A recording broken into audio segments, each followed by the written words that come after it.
স্বপ্নপুরে ছাই হলো মার্কেটে থাকা ব্যবসায়ীদের। 19শে মার্চ রোজ বুধবার আনুমানিক রাত 1টায় হঠাৎ করে কাঁচা বাজারের উত্তর পাশে মার্কেটে আগুন লেগে যায়। আগুনের সূত্রপাত এখনো জানা যায়নি।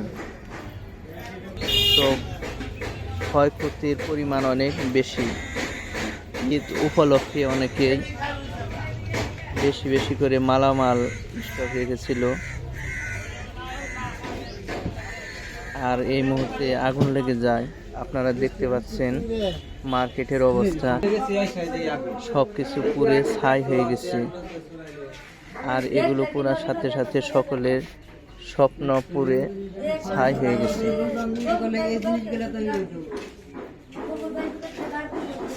দেখেন কাপড়ের দোকানগুলোর অবস্থা,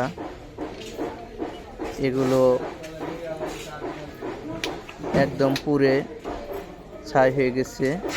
টিনগুলা দেখেন মার্কেট কিভাবে সজ্জিত করা হয়েছিল বাতি দ্বারা, কিন্তু এগুলো এক নিমেষে শেষ হয়ে যায়।